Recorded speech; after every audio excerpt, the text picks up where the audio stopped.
سقط سليم، سقط طويلا حتى ظن أن لا أرض ستحتويه.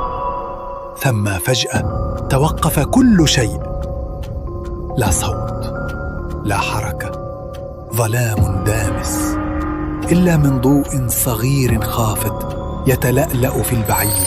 اقترب منه فإذا به مفتاح نقش عليه رمز غريب يشبه العين، محاطة بدائرة من النار. اخترت الطريق فلا تتراجع. التفت سليم، لكن لم يكن هناك أحد.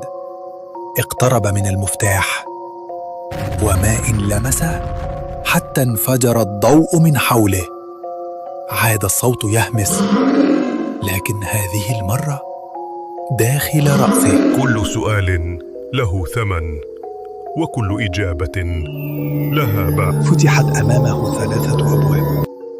الأول يشع نوراً أبيض ساطعة، الثاني مظلم تماماً كأنه الفراغ، والثالث يقطر دماً.